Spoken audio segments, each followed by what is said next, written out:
Jake Tapper has spent years at the forefront of American journalism, delivering hard-hitting news and holding powerful figures accountable. As one of CNN's most recognizable faces, he's earned widespread respect, multiple awards, including Emmys, and even built a successful career as an author. But beneath his polished on-screen presence lies a story filled with struggles, heartbreak, and moments of deep personal loss.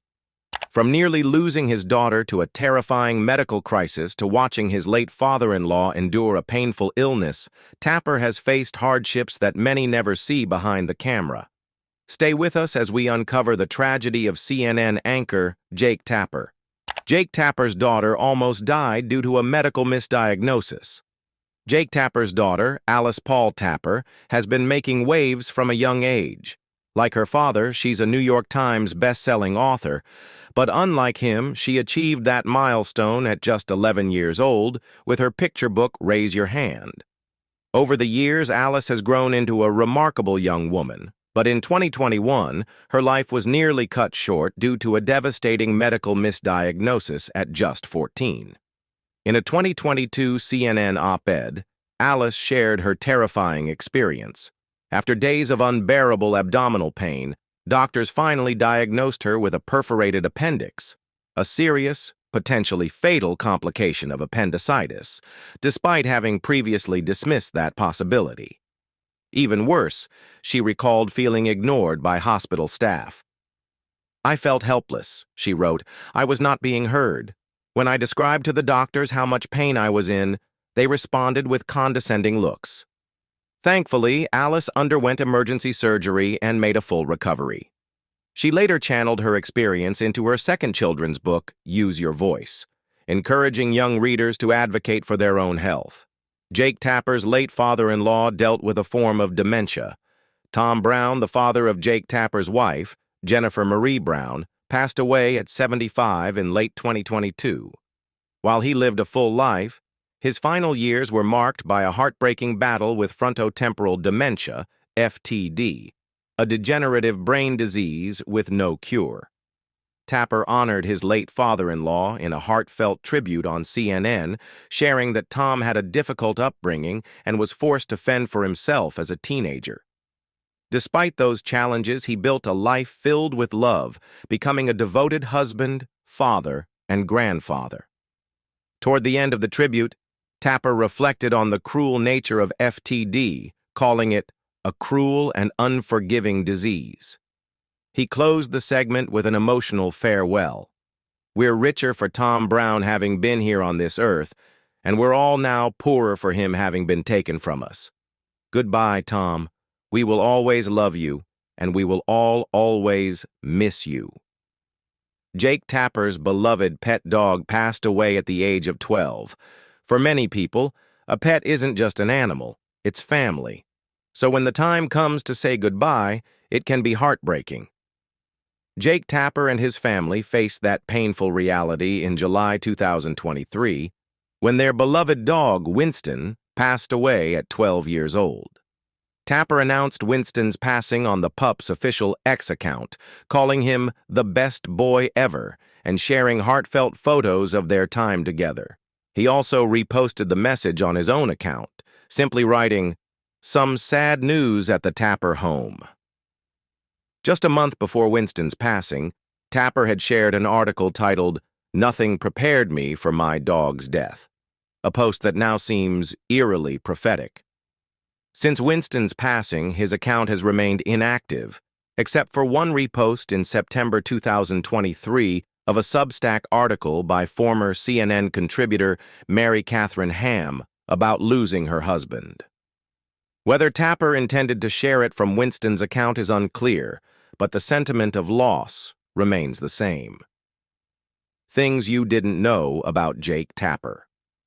Jake Tapper has been a well-respected journalist for over 2 decades, but his no-nonsense approach to political interviews made him a household name during Donald Trump's presidency. As the host of The Lead on CNN, Tapper became known for his tough, no-holds-barred questioning, especially when interviewing Trump or members of his administration. Beyond his role as a news anchor, Tapper has built a strong following online, winning over political junkies with his sharp wit on Twitter and even his talent as an illustrator.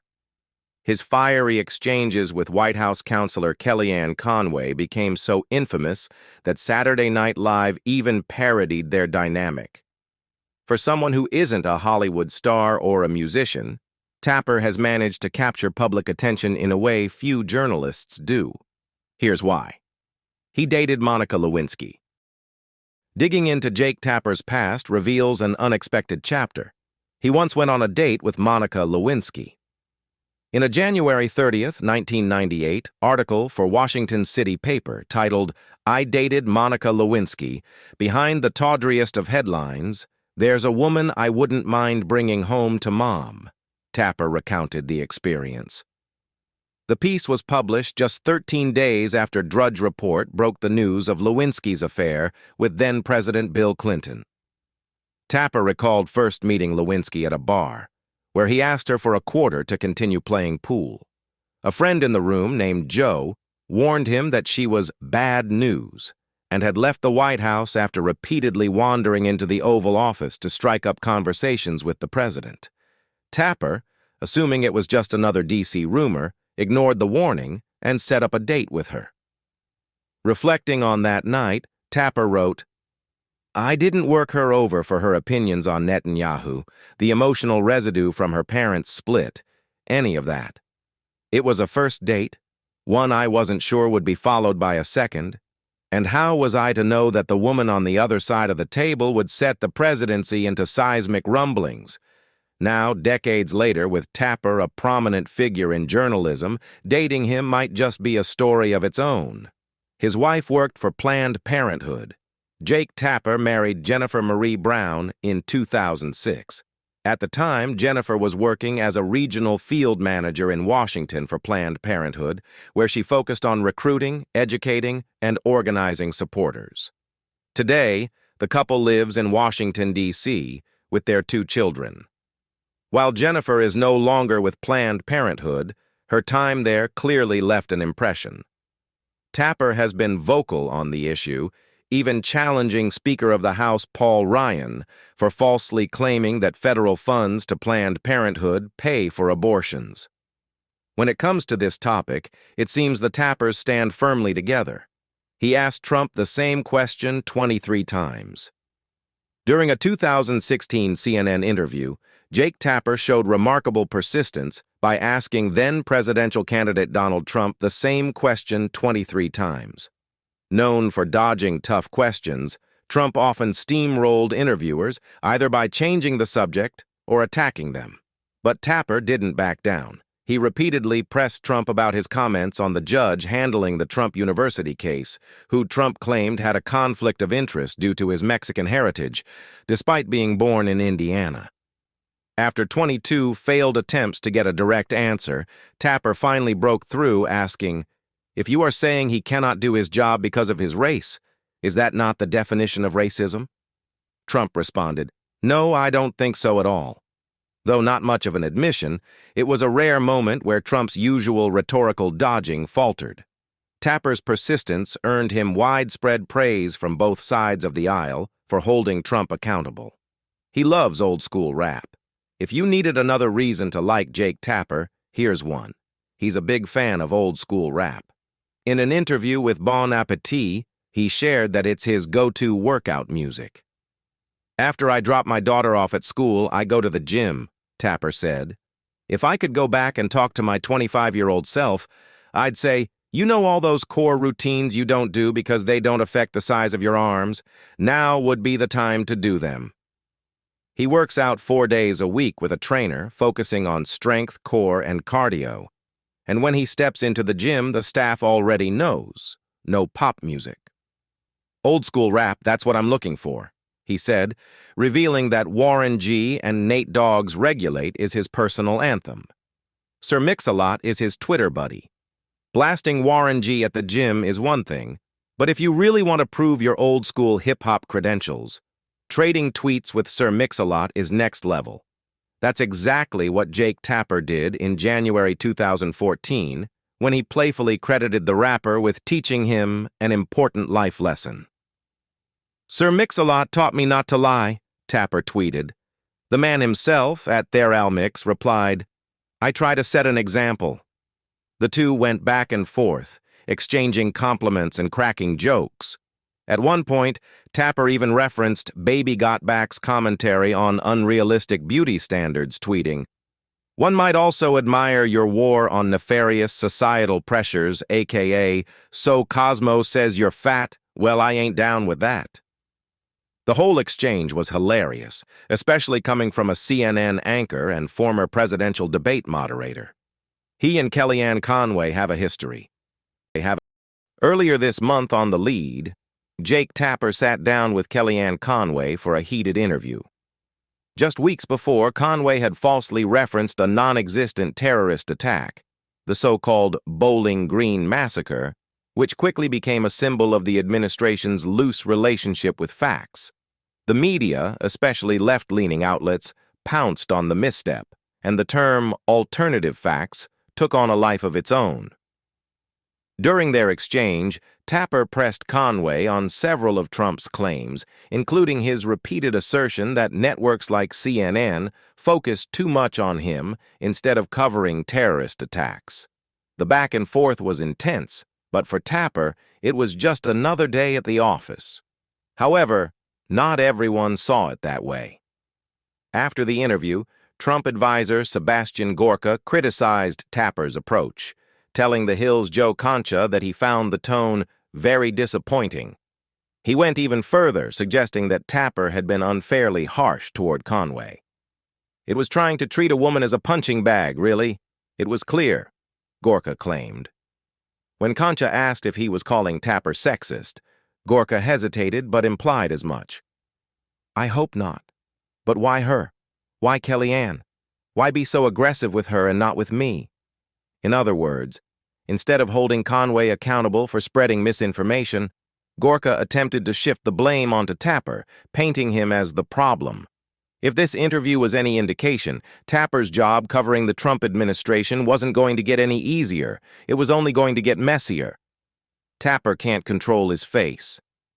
After the interview, the big takeaway in the media was how Tapper held Conway to the same standard as Trump, demanding accountability for misinformation.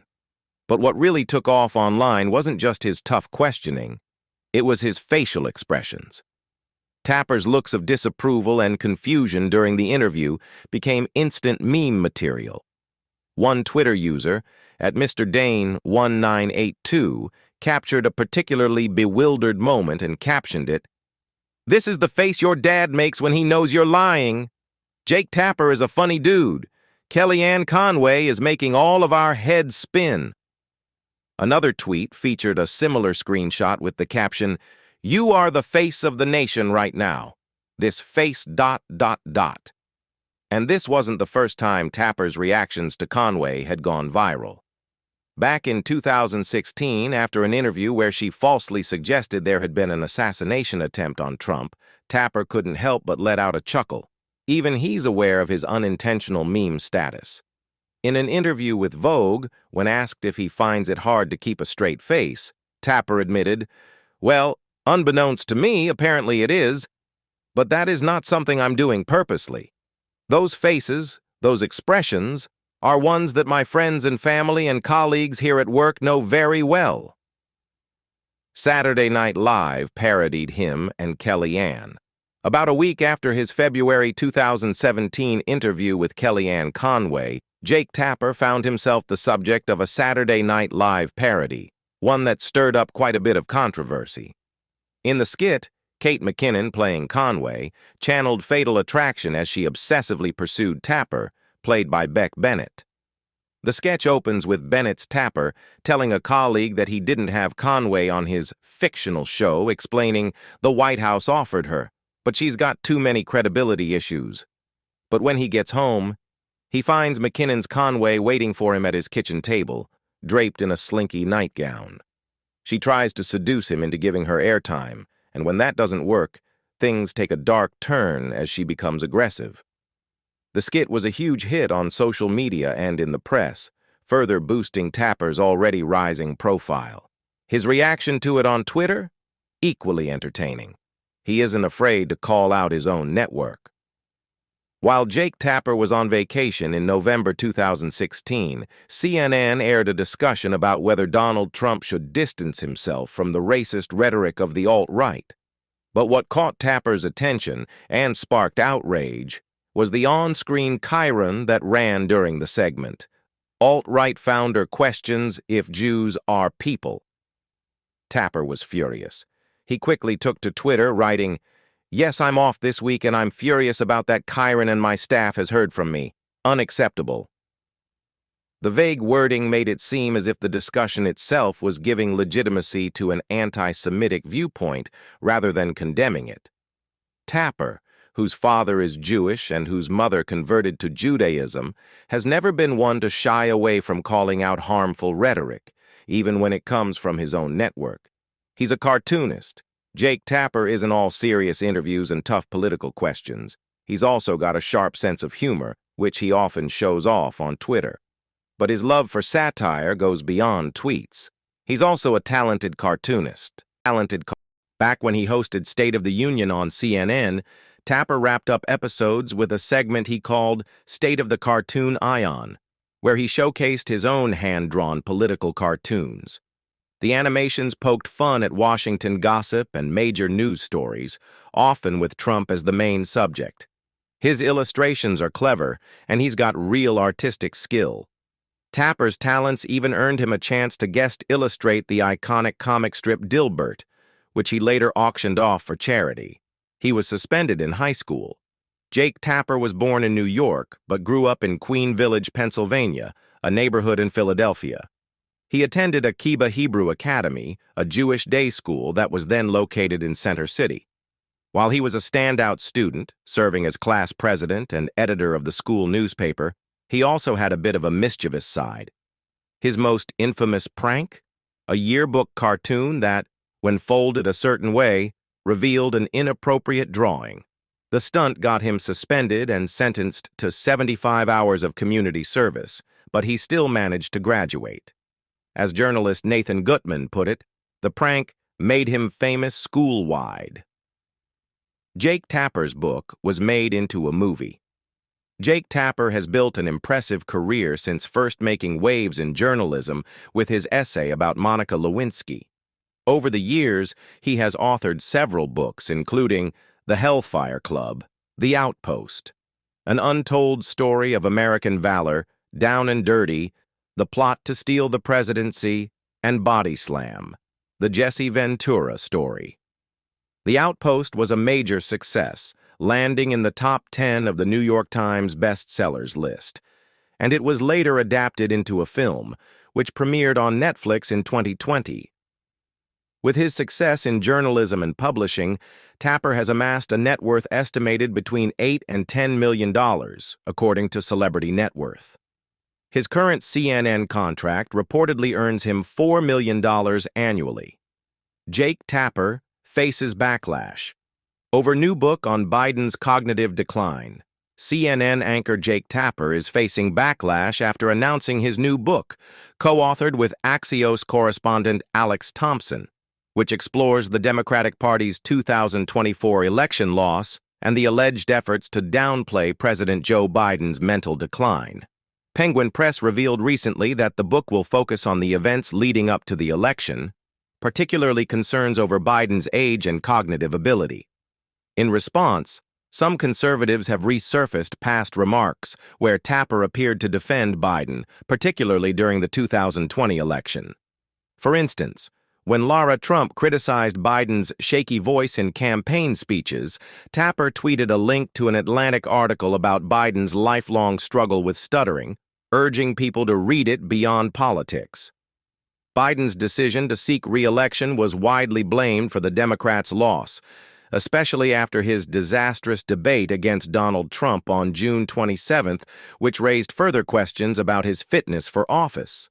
Ultimately, Biden dropped out of the race in July, giving Democrats just 107 days to rally behind a new nominee.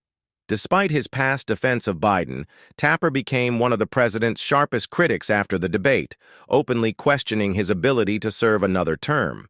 As the co-moderator of that debate, Tapper scrutinized Biden and his campaign, accusing them of being in complete denial about his health.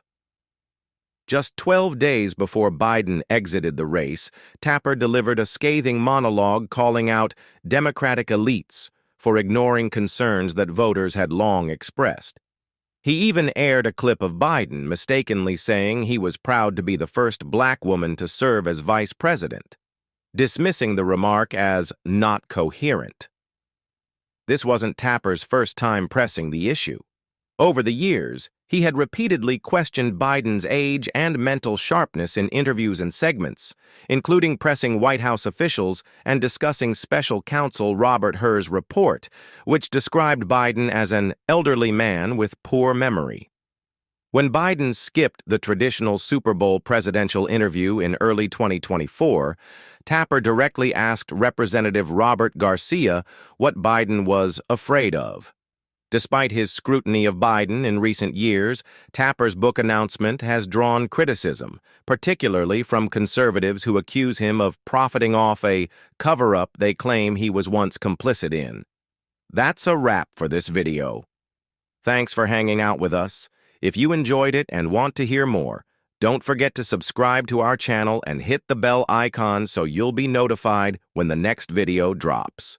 See you next time.